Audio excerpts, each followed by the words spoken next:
Problematično je to, da živimo v času, ko so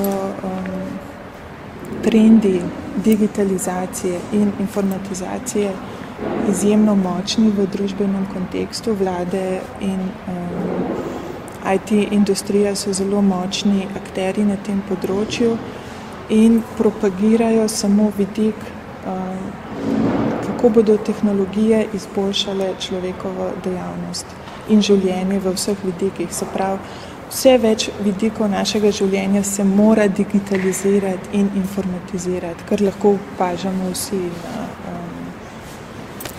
v življenju, ne? In tudi zdravstvo. Problem je v tem, da je človekovo bivanje in konteksti zdravja so pa izjemno kompleksni, ne?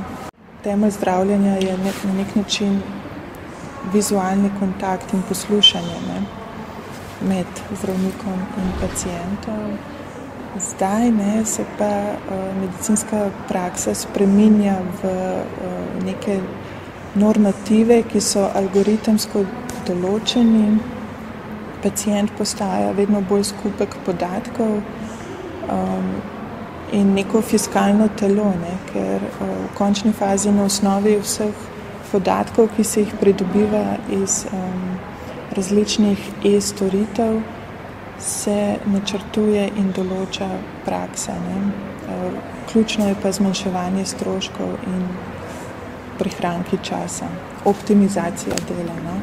Po vpeljavi tega e-recepta, ki je recimo edina širša rešitev, ki že deluje vsaj 1 leto in več, se kaže, da ta optimizacija ni tako v resnici ne deluje in obstaja veliko nezadovoljstva, ne? Ideja, da moraš posamezniku samo ponuditi orodje oziroma vodilo, kot so aplikacije na telefonih, na primer, za kronično bolne paciente, ne? Da je to vse, kar rabijo in bodo postali opolnomočeni, zmanjšali bodo stroške, bolezen bodo lahko vodili sami v domačem okolju, ne? Se izkaže, da ne deluje na ta način. Med drugim ljudje vedno najdejo vrsto nenačrtovanih načinov vedenj in načinov, kako lahko dosežeš recimo določene parametre, ki so zaželeni, ne?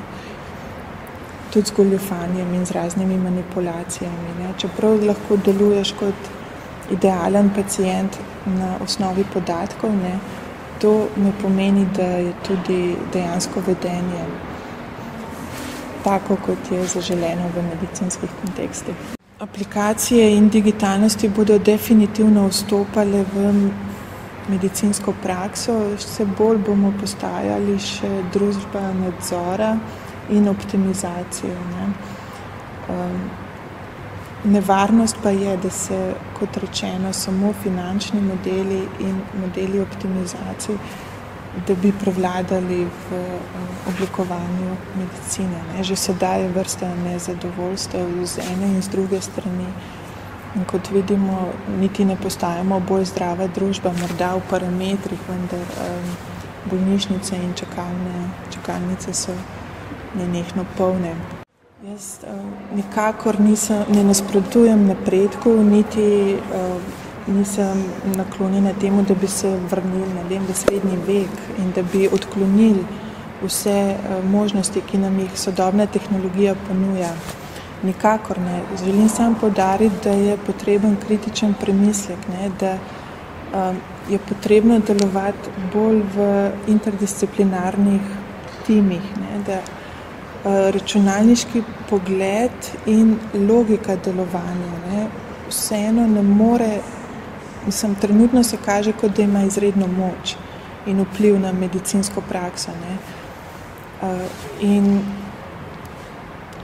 tovrstna logika ni ustrezna za kompleksnosti medicine.